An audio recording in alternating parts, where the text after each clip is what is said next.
जय हिंद, नमस्कार। मैं अंबर जैदी स्वागत करती हूँ आप सबका एक बार फिर से हमारे आज के कार्यक्रम में। और आज एक बार फिर से हमारे शो पर मौजूद है Abhishek Tiwari ji from the Abhishek Tiwari show. सबसे पहले अभिषेक जी, बहुत आपका स्वागत है। नमस्कार, जय हिंद।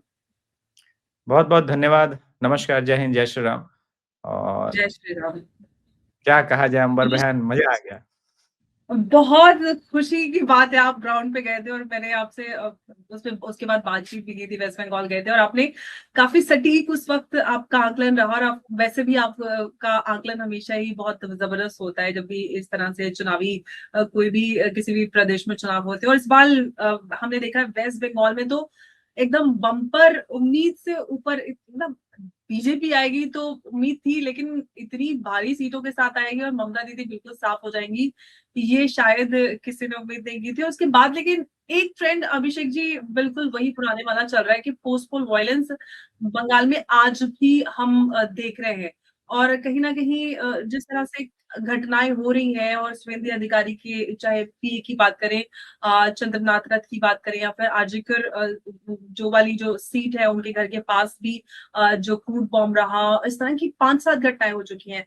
और आप पाएंगे ये भी डिक्लेयर हो चुका है कि शुभेंदु अधिकारी जो है वो सीएम बनने वाले हैं।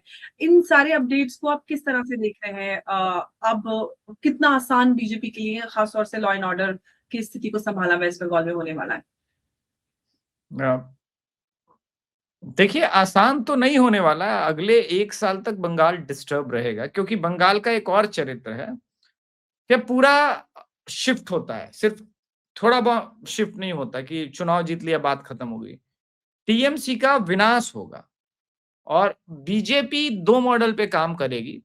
शुवेंदु अधिकारी जी ने बहुत पहले ही बोला था कि अगर बंगाल में सरकार हमारा बना, एक भी महिलाओं के विरुद्ध या किसी के विरुद्ध कोई अत्याचार हुआ, सुबह में उठाएंगे, शाम तक उसका खेला शेष, न्यायपालिका तक कोर्ट तक जाने का नौबत नहीं आने देंगे। उन्होंने साथ में ऐड ऑन किया था कि बिल्कुल योगी और हेमंता बिश्व शर्मा का मॉडल लागू करेंगे। बीजेपी ने उनको मुख्यमंत्री चुन लिया। इसका यह मतलब है कि केंद्रीय नेतृत्व अमित शाह और नरेंद्र मोदी जी, इन्होंने मान लिया है कि बंगाल को हैंडल बंगाल के स्टाइल में और उनके सिस्टम के बीच का ही आदमी कर सकता है। दूसरा, जो शुवेंदु अधिकारी जी के पीए की हत्या हुई, आपने देखा होगा वीडियो में कि कैसे शुवेंदु अधिकारी के भाई वाज एब्सोल्युटली ब्रेक डाउन। आपने देखा कि किस प्रकार से हुआ। तो ये पर्सनल लॉस तो था ही, लेकिन अब रिवेंज भी बिल्कुल पर्सनल होगा, इस बात की तो मैं गारंटी देता हूं। स्टाफ शूटर आए थे, हायर किए गए थे। ऐसी इंफॉर्मेशन है कि जमात के मेंबर्स थे जो कि पूर्वी बंगाल से आए थे, वर्तमान का बांग्लादेश से आया था।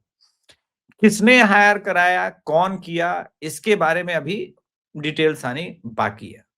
लेकिन एक बात तय है कि आज से 8-9 महीने पहले जब बंगाल, पूर्वी बंगाल में इलेक्शन हो रहा था बांग्लादेश में, तो टीएमसी के कुछ मुस्लिम मेंबर्स ने जमात के लिए फंडिंग की थी।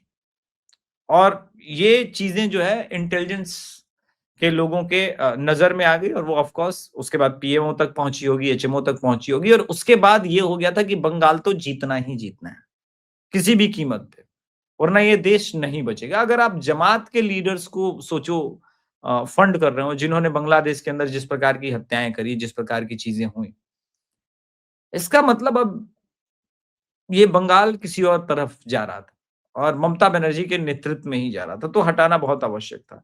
यस, आपने बिल्कुल ठीक कहा कि नो वन प्रेडिक्टेड, बट मैंने एक बात कही थी जो टैगलाइन मेरी बन गई थी पूरे इलेक्शन के दौरान के, बंगाल का एक टैगलाइन होता है कि जो बंगाल आज सोचता है, इंडिया 10 साल बाद सोचता है। मैंने बोला था कि नहीं, इंडिया ने जो 2014 में सोचा था, वो बंगाल इस बार अनफॉर्चुनेटली 12 साल बाद सोच रहा है, क्योंकि लेफ्ट और तृणमूल कांग्रेस के राज ने बंगाल के लोगों के सोचने समझने की शक्ति छीन ली थी। तो 12 साल बाद वो भगवाकरण हो रहा है। तो जो भी रिजल्ट आएगा, नंबर मैं प्रेडिक्ट नहीं कर रहा हूँ, 46% के आसपास का वोट शेयर होगा।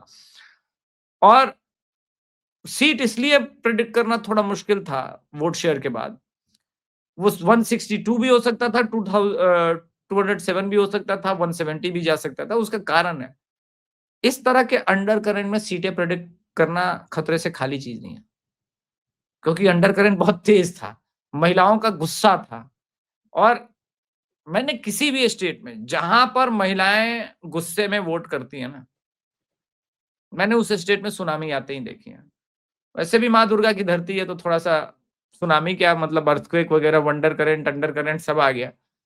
तो झटका लगा है टीएमसी को और अभिषेक बनर्जी को, और मैं मानता हूं कि टीएमसी और अभिषेक बनर्जी, इन लोगों का वजूद 2028 के बाद खत्म हो जाएगा। यानी 2029 के चुनाव के पहले टीएमसी वहां पे नहीं रहेगी। अल्टरनेट में अब जो भी है, किंतु शुवेंदु अधिकारी दो चीज जरूर काम करेंगे। जैसा कि नरेंद्र मोदी जी और अमित शाह जी ने रैलियों में कहा कि एक एक बांग्लादेशी को खोज खोज के खींच खींच के बाहर निकालना। पॉइंट नंबर 2 के टीएमसी की गुंडागर्दी से लोगों को जो है स्वतंत्र करना। ये डिफिकल्ट काम है सेकंड वाला, क्योंकि टीएमसी अभी भी अंबर मैन मौजूद है। आप देखिए काउंसलर टीएमसी के, और चूंकि आपको पता है कि पंचायत इलेक्शन कितने फ्री एंड फेयर हो पाए थे, तो वहां तो हो कोई अगेंस्ट पे खड़ा ही नहीं पाया, तो पंचायत मेंबर्स और ये सारे अभी भी टीएमसी के ही हैं। तो बदलने में टाइम लगता है और ये सब वाइप आउट होगा, उसके बाद जो खड़ा हो जाए। लेकिन ये सारी संभावनाएं मैं अभी आने वाले समय में देखता हूं। रही बात रत्नाकर जी के यहाँ क्रूड बम से अटैक होना, ये बताता है कि कितना बंगाल असंवेदनशील है, जिसकी आपने बिटिया छीन ली बड़ी बेदर्दी के साथ, और ये कहा कि रात के 8 बजे के बाद महिलाओं को घर से बाहर नहीं निकलना। मतलब दिल्ली की अगर लड़कियों को ये बोल दिया होता किसी ने तो कुट जाती, कुटाई पड़ जाती। लेकिन कलकत्ता के अंदर ऐसी बातें करना, और 10 लाख का कॉम्पनसेशन के बहाने जिस प्रकार से जांच हुए, सारी चीजों को, सारे तथ्य को, सबूत को, साक्ष्य को नष्ट किया गया, एंगर था। अब रत्नाकर जी के जीतने के बाद वहां पर क्रूड बम फटना, इसका मतलब ये है कि टीएमसी वालों को अभी भी हालात का अंदाजा नहीं है। उनका भगवान भला करे, यही कह सकते हैं। लेकिन अभिषेक जी, एक बात तो यहाँ पर एक समझने की मतलब आवश्यकता है, मतलब मैं अपनी समझ के लिए और दर्शकों की जानकारी के लिए आपसे चाहूंगी कि जिस तरह की मैसेजिंग या फिर पॉलिटिकल यहाँ पे सिंबल इन सारी घटनाओं से निकाले, चाहे सुवेंदु अधिकारी के पीए चंद्रनाथ रथ की हत्या की बात, और उससे पहले भी और कई सारी 5-6 घटनाएं हो चुकी हो, चाहे रत्नाकर या आर्जिकर वाला जो मामला है जिसमें 7 लोगों की हत्या हुई है, मारे जा चुके हैं। इन सारी चीजों से कहीं ना कहीं एक बात तो निकलती है कि एक डर का माहौल बनाने की कोशिश की जा रही है, या फिर अगर हम सुवेंदु अधिकारी वाले केस की बात करते हैं, क्या उसमें सुवेंदु अधिकारी भी निशाना हो सकते थे, क्योंकि जमात का आपने एंगल दिखाया। और अभी भी उसमें बात करते हैं हम बांग्लादेश की, तो वहां पर चाइनीज डेलीगेशन, पाकिस्तानी डेलीगेशन, सब लोग वहां पर इकट्ठा, और एक दिन उनका स्टे एक्सटेंड भी हुआ, कल ही तक हुआ, कल वेस्ट बंगाल में वहां पर शपथ ग्रहण भी होने वाला है। तो ये सारी घटनाएं मिलकर क्या दर्शाती है? नहीं कुछ नहीं, बड़ा होने वाला है? बिल्कुल नहीं, नहीं जियोपॉलिटिकल एंगल है, क्योंकि दोनों कारण है। जिस प्रकार से यूएस का बंगाल, पूर्वी बंगाल के अंदर प्रेजेंस आ गया था, आप देखिए कि वो नहीं चाहता था कि इंडिया में कोई भी सरकार पश्चिम बंगाल में मतलब बीजेपी की गलती से बने, क्योंकि अब जो कहानी है, ट्रंप साहब तो भूल गए होंगे लेकिन डीप स्टेट नहीं भूला। डीप स्टेट, और उस वक्त ट्रंप ने कहा था कि बंगाल का क्या होगा, बांग्लादेश का क्या होगा, वो सब इंडियन रीजन में, मैंने इंडियन सब कॉन्टिनेंट में मोदी के ऊपर छोड़ रखा है। लेकिन वो ये भूल गए कि आपके छोड़ने की आवश्यकता नहीं है। आपका तमाम संगठन और तमाम चीजें जो इंडिया के अंदर इस वक्त राष्ट्रवाद जिन ऊंचाइयों को छू रहा है, मैं बार बार कहता हूं, वो 2014 के पहले वाला मूवमेंट नहीं आएगा। अब वो और अग्रेसिव होगा। बंगाल में, बंगाल की जीत के बाद तो उसका जो अग्रेशन है वो टॉप नॉच पहुंचेगा। बंगाल के बारे में अभी कुछ दिन पहले मेरी गुरुदेव भाऊ तोरसेकर सर से बात हो रही थी। उन्होंने कहा गुजरात 2.0 बनने जा रहा है बंगाल, और दोनों तरह से डेवलपमेंट के भी मामले में वैसे ही, क्योंकि इंफ्रास्ट्रक्चर और इन सब की अपार संभावनाएं हैं। पोर्ट एरिया, इन सब पे जो कब्जा हुआ पड़ा है फराद हकीम गैंग का, और इनलीगल काम हो रहे हैं, उसके जगह पर लीगल काम होंगे। और जो विजन है 10 ट्रिलियन इकोनॉमी का, तो उसके लिए बंगाल बड़ा इंपॉर्टेंट था पूर्वोत्तर के हिसाब से। अब बिहार का भाग्योदय भी बंगाल पर डिपेंडेंट है, क्योंकि बंगाल और बिहार के बीच दूरी नहीं है, एक बार सिलीगुड़ी कॉरिडोर बना तो बस बंगाल और बिहार दोनों के भाग्य खुल जाएंगे। लेकिन इन सब के लिए क्या जरूरी है? लॉ एंड ऑर्डर स्टैब्लिश करना। लॉ एंड ऑर्डर स्टैब्लिश तब होगा जब ये जो हिंसा का कल्चर है इसको खत्म करना, एक डर बिठाना। और डर कैसे बैठेगा? वहां पर हुमायूं है, वहां पे शाहजहां है, वहां पे जहांगीर है, एक अकबर ही मिसिंग है बीच में, वरना पूरा औरंगजेब तक लेगेसी बना के रखी है ममता बनर्जी ने। औरंगजेब भी है वहां पर, मतलब औरंगजेब भी औरंगजेब चला में गया वही था कि सिर्फ एक बीच में अकबर ही मिसिंग है। मुझे लग रहा है कि टीएमसी को अकबर जो है पसंद इसलिए नहीं आ रहा था क्योंकि वो दीन इलाही में चला करके एक अलग रिलीजन भी चलाने का, मतलब मुगलों के बीच सबसे सॉफ्ट, थोड़ा बहुत जो सॉफ्ट की बात होती है वो अकबर की जी। बात होती है, तो पसंद नहीं आ रहा बिल्कुल। होगा, बोला नहीं नहीं नहीं ये उतना अच्छा राजा नहीं था, लेट्स मेक इट। हमें तो औरंगजेब ही चलेगा। हमें तो औरंगजेब चलेगा, हुमायूं चलेगा, बाबर चलेगा, बाबरी मस्जिद चलेगी। तो वो वाली सिचुएशन है, तो पहले इनका ठीक करना आवश्यक है। ये ठीक हो जी। जाएंगे तो टीएमसी का पूरा कैडर दुरुस्त हो जाएगा, सब साइडलाइन हो जाएंगे। बाकी के अंदर इतना ये कैपेबिलिटी नहीं है। हाँ, एक नाम मुगल सल्तनत से इतर भी है, फरहाद हकीम, उसका ठीक होना ज्यादा जरूरी है, जो कोलकाता का मेयर बना है। और खैर वो तो अब विधायक भी है। और बहुत जबरदस्त जीत मिली वहां पर, पोर्ट एरिया से मिलना भी था। लेकिन टाइम उनका भी खराब आने वाला है क्योंकि सबके इन लीगल कामों की फाइल और जांच खुलेगी। और ये मैं हमेशा एक बात कहता हूं अंबर बहन, पुलिस की दोस्ती और दुश्मनी दोनों खराब है। पुलिस तुक्का पलटी मार चुकी है, आपको पता है। बड़ा न्यूज दे रहा हूं आपके चैनल पर, अल्ट न्यूज को फॉलो करने वाली टीएमसी ने अल्ट न्यूज को अनफॉलो कर दिया, ममता बनर्जी और अभिषेक बनर्जी को अनफॉलो कर दिया है, महुआ मोइत्रा को अनफॉलो कर दिया है। मतलब टीएमसी के प्राइमरी सोर्स न्यूज को अनफॉलो कर दिया, बोला तुम लोगों को फॉलो भी नहीं करना।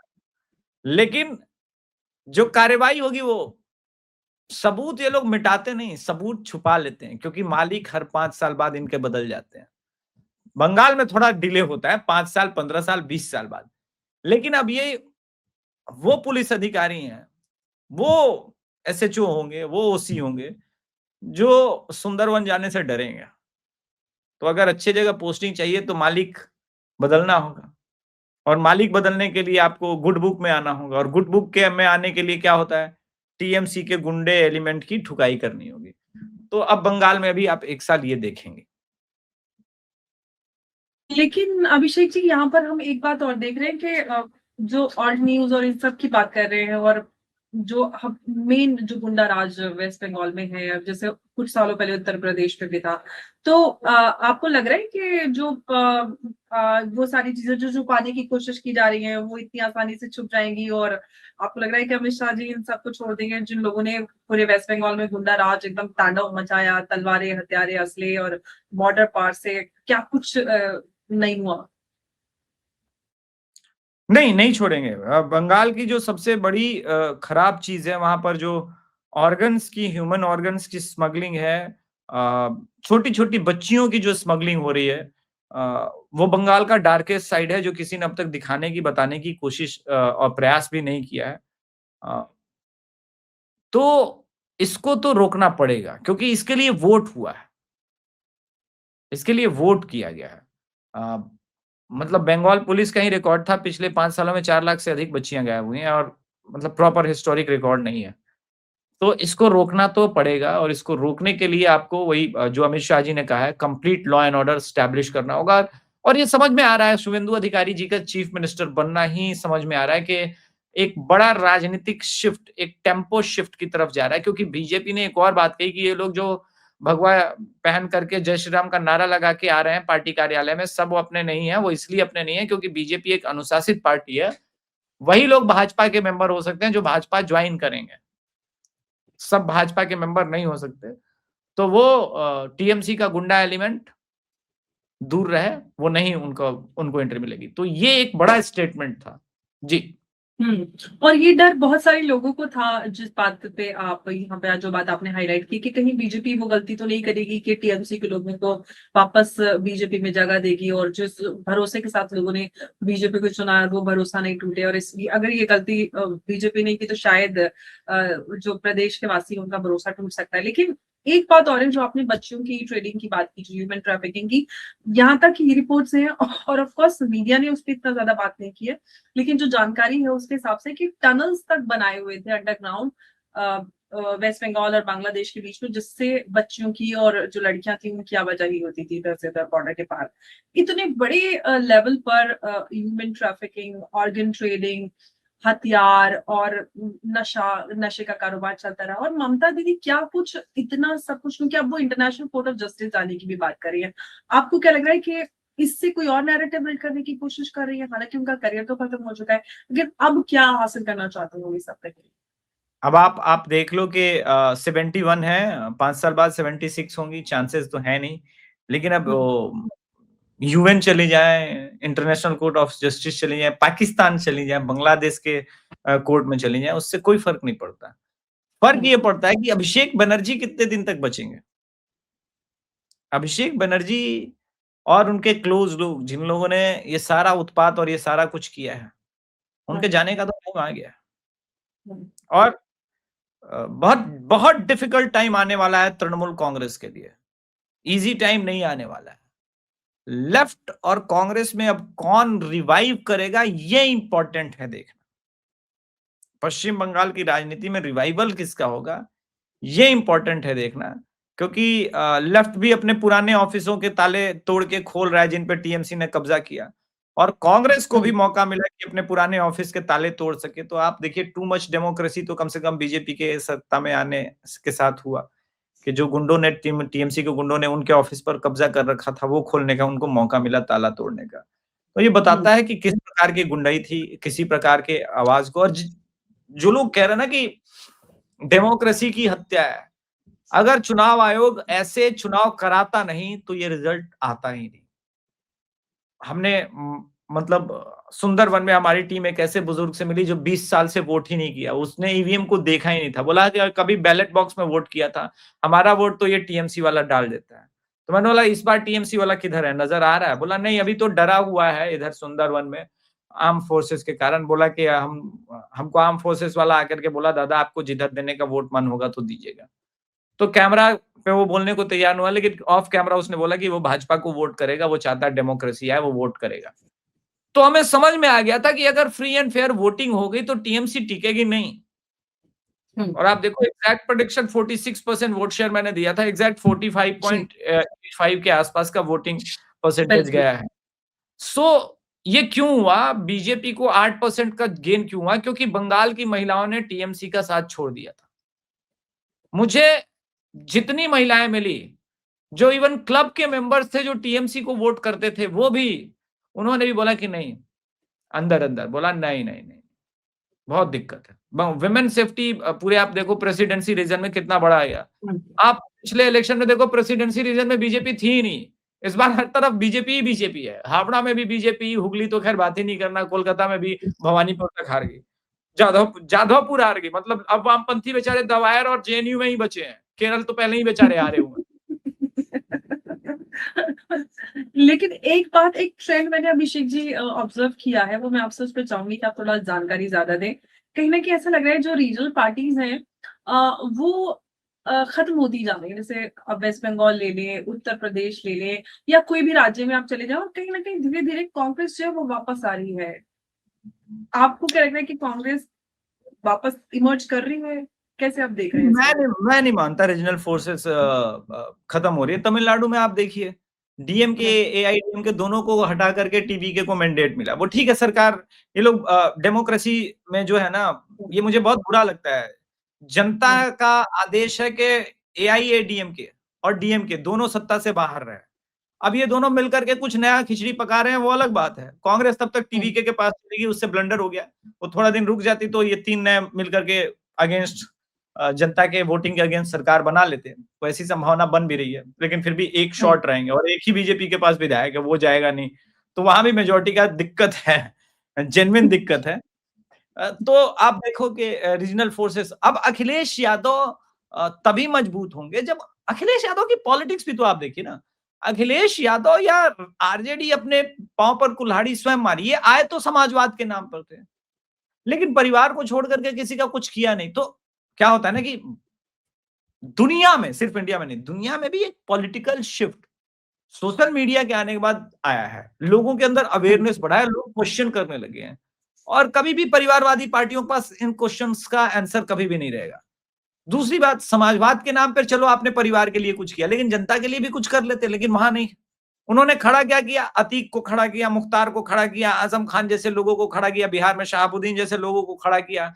और सिर्फ अतीक, मुख्तार और ऐसे ही क्यों, आप देखो जो जवाहर पार्क में था वो राम वृक्ष यादव, उसने पूरे पार्क में, आप याद होगा 2013 या 14 की घटना है, यूपी के पुलिस वाले लोग AK-47 लेके अंदर नहीं जा पा रहे थे, इतना हथियार रखा था। आप वो एक यादव जो जूनियर इंजीनियर था, उसके पास 500 करोड़ की संपत्ति पकड़ी गई थी, जो ये हुआ था। तो पूरा इस प्रकार का लॉ खत्म ही हो जाना, वो ठीक नहीं है। फिर जनता क्या है ना, फिर डरती नहीं है, जनता खत्म करने पे उतारू हो जाती है। कांग्रेस नेचुरल बेनिफिशियरी इसलिए है क्योंकि अभी कांग्रेस का प्रेजेंस है। आप अगर तेलंगाना की तरफ जाना चाह रही हैं केसीआर का रिप्लेसमेंट के बाद, वो वाला, या फिर लेफ्ट, तो वहां तो केरल में लेफ्ट और कांग्रेस के बीच फाइट ही थी। इतने दिन से आप देख रही थी पिनराई विजयन के समय कैसी कैसी सुंदरी लोग और कैसे कैसे गोल्ड स्मगलिंग करते थे। तो वो सारा एक इकोसिस्टम बड़ा हुआ। अब तक मैं पढ़ रहा था कि 11 लाख करोड़ का तमिलनाडु के पास कर्जा है, और टीवीके की अगर सरकार बनती है जिसने सबको बोला 8 ग्राम सोना देंगे, कहां से देगा? सारी महिलाएं तो गोल्ड के लिए तैयार है, वोट कर दिया तुझे। 1.25 लाख का होता है 8 ग्राम सोना, अपने पैसे से देंगे लग रहा है। आप सोचो कि ये इस प्रकार की चीजें चल रही हैं, तो आपके पास जीतने का दूसरा मॉडल है नहीं, आपको अपनाना पड़ेगा। और अगर आप नहीं अपना रहे हो तो finally you will be crumbled like anything, और ये हो रहा है। और आपने बोला कांग्रेस का रिवाइवल, अरे कांग्रेस भी कहाँ रिवाइव हो रही है, वो तो खुद ही राहुल गांधी को लेके बैठी है। एंड एज आई सेड के जिस दिन बंगाल के अंदर राहुल गांधी आया और हिस्टोरिक अपनी रैली की, उसी दिन बीजेपी की जीत तय हो गई थी। मोदी जी कितना भी कर ले, he can not match simply Rahul Gandhi. Rahul Gandhi is BJP biggest star campaigner तो राहुल गांधी है बीजेपी।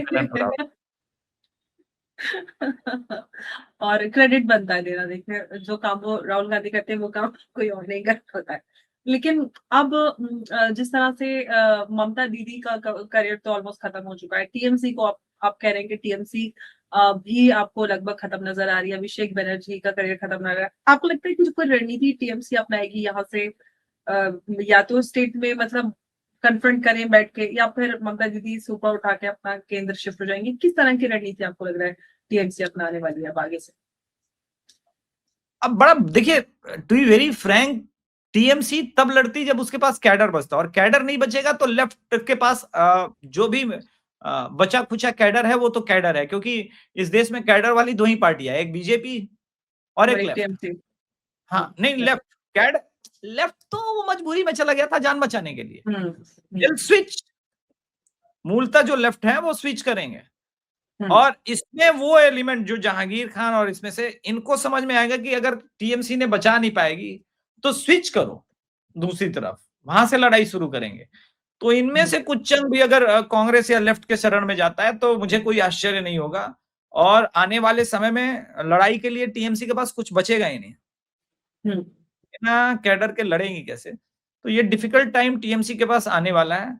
अगले चुनाव में 4 कॉर्नर फाइट मैं बंगाल में देखूंगा, जहां पर लेफ्ट होगा, कांग्रेस होगा और टीएमसी होगा, और वहां बीजेपी। अब देखिए इसका इम्पैक्ट भी तो समझिए, बीजेपी इसलिए भी खत्म करेगी कि बंगाल से वो 30 सीट चाहेगी अब लोकसभा के नंबर, कम से कम अगर 30 सीट के आसपास वो नंबर लेके जाएगी तो यूपी में 60 भी आ जाए, 55 भी आ जाए, तो अपना बैगेज कम करके चल लेगी और पहुंच जाएगी उस पोजीशन पे जहां उसको पहुंचना है, जो उसका थ्रेशोल्ड मार्क है।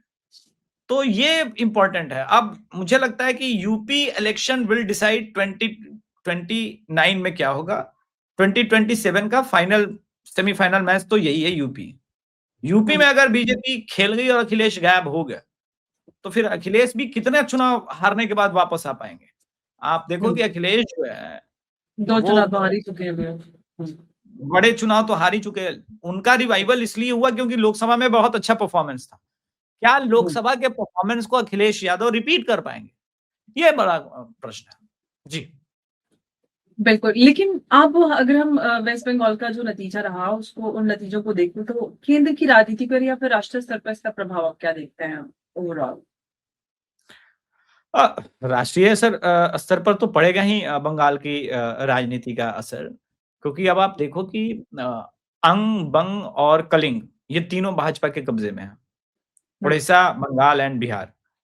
और हुँ, पूर्वोत्तर पर बीजेपी का कब्जा मतलब असम को भी अगर ऐड कर लें तो चाइना और बांग्लादेश, इस दोनों हुँ, को के लिए जो है वो थ्रेट तो है। एक तो इसका जियोपॉलिटिकल है, लेकिन जो सबसे ज्यादा इम्पैक्ट होगा वो इस देश में अवैध रूप से रह रहे बांग्लादेशियों के लिए है। बुरा टाइम आने वाला है। और इससे जो बीजेपी की एक राष्ट्रवाद की जो पॉलिटिक्स है वो आप अब एक नए इस पे स्तर पर देखेंगे। हुँ, दूसरी बात मैं ये देखूंगा कि वहाबिज्म का अब यहां से संभवतः बुरा टाइम आने वाला है वहाबिज्म के लिए। तो मुझे लग रहा है कि बिहार, यूपी, बंगाल इन 3 जगहों पर अब शिया कल्ट और जो दूसरे कल्ट हैं जो सॉफ्ट कल्ट हैं वो भारत में उठेगा और रेडिकल एलिमेंट नीचे जाएंगे। तो भारत के लिए टेक्निकली देखिए तो जो 2047 का मोदी का विजन है विश्व गुरु का, क्योंकि एवरीवन लाइक सॉफ्ट कल्चर और भारत के कल्चर और भारत के अंदर इसका मतलब फिर हिंसा हुँ, की कमी कमी और सारा जो इंटरनल सैबोटाइज है वो हुँ, समाप्त होने लगेगा। आप नहीं देखोगे कि कोई शिया वाला जाकर के जो है ना वो दिल्ली के लाल किला, उसके पास इतना फुर्सत नहीं है, वो धंधे वाला आदमी है, लाइक गुजराती, उसको हुँ, धंधे पानी से मतलब। ये वाला सेक्ट है ना जो देवबंदी वाला मटेरियल है, हुँ। उसका अलग ही, वो अलग ही दुनिया में, वो अरब वालों को भी सिखा रहा है। अबे तूने पीवीआर खोल रखा है, कौम के दोषी। अरब वाले बोले अबे मैं ओरिजिनल साजिद हूँ। साजिद रशीदी ने मेरे शो पे ही बोला था कि मोहम्मद बिन सलमान तो यहूदियों का एजेंट है वो खुद यहूदी है। नहीं, अब आप सोचो, और मोहम्मद बिन सलमान वाज लाइक दैट, अबे रशीदी तुझे पता है मैं ओरिजिनल हूँ, पर रशीदी को कोई फर्क नहीं पड़ता। वो हाँ, और वो अलग और ही। और रशीदी जी जात से गुजर है, पता है इंटरेस्टिंग हाँ, बात मैं ये वही कह रहा हूँ, वो अलग ही दुनिया में जी रहे हैं। ये इन लोगों की दुनिया जो है ना, देवबंद वालों की अलग दुनिया होती है, वो अलग दुनिया में जी रहे होते हैं। तो है। उनके लिए थोड़ा कयामत का टाइम जल्दी है। ये मैं इस बात की भविष्यवाणी कर सकता हूँ। बिल्कुल। और ऐसा जरूरी भी था क्योंकि अगर हम अ, पूर्व के अगर हम राज्यों की बात करते हैं जिसमें बिहार है, आसाम है और सारा ही अभी तो अब बीजेपी के पास आ गया है सिवाय झारखंड को जोड़ के। ये राष्ट्रीय अगर हम सुरक्षा के नजरिए से बात करें तो बहुत जरूरी भी था क्योंकि जिस तरह से वेस्ट बंगाल में स्थिति बनी हुई थी वो काफी कंसर्निंग थी। अगर इस बार बीजेपी नहीं आती तो शायद जो ममता दीदी ग्रेटर बांग्लादेश बनाने का सपना लेके बैठे थे वो जरूर हो सकता। तो जिस तरह से हम देख रहे हैं कि प्रेसिडेंट ट्रंप ने भी मोदी जी को वेस्ट बंगाल की बधाई दी। हालांकि मतलब इससे पहले कभी ऐसा नहीं दिया कि किसी प्रदेश पे जीतने के लिए बधाई दी हो सिवाय इसके कि वो खुद जीत रहे हो और पीएम बनने पर उनको बधाई दी हो। तो कई सारी चीजें प्लस चाइना और ये दुनिया पाकिस्तान को ये समझना है डेलीगेशन ना, ट्रॉफी अंबर। और मोहसिन नकवी पाकिस्तान से उधर बांग्लादेश में आके बैठा हुआ। तो कई सारे इंडिकेशन है कि भाई बहुत लोगों का बहुत कुछ गया है वेस्ट बंगाल से। दुनिया दुनिया में कोई एक और संदेश गया। जो पॉलिटिकल एक्सपर्ट है वो तो समझ ही रहे हैं ना कि बंगाल जीतने का मतलब 2029 में ये कहीं नहीं जा रहा है, वापस आ रहा है। बिल्कुल बिल्कुल। और अब नंबर 240 नहीं होगा, 260 270। तो भैया अगले 7-8 साल तो डील मोदी से ही करना है। तो बेटर है थोड़ा सा मोदी मोदी करना शुरू कर दो। तो ये है कारण। बिल्कुल बिल्कुल। तो वेस्ट बंगाल बहुत इम्पोर्टेंट था न सिर्फ वेस्ट बंगाल में रहने वाले लोगों के लिए बल्कि पूरे ही राष्ट्र की सुरक्षा को लेकर। और पूरे ही देश का ध्यान वेस्ट बंगाल के चुनाव पर था और जिस तरह के हम सेंटिमेंट्स और ट्रेंड्स पूरे देश में देख रहे थे ऐसा शायद सिर्फ लोकसभा के नतीजे आते हैं तभी होता है जैसे कि वेस्ट बंगाल के नतीजों को लेकर रहा। और जो जनता चाहती थी देश की वो नतीजे भी आए और अब स्थिति आगे हम नियंत्रण में आते हुए देखेंगे क्योंकि बहुत कुछ वेस्ट बंगाल में नियंत्रण में करना बाकी है। अभिषेक जी बहुत धन्यवाद आपका इस चर्चा में हमारे साथ जुड़ने के लिए। नमस्कार, जय हिंद, जय भारत। नमस्कार, जय हिंद, जय भारत, जय श्री राम।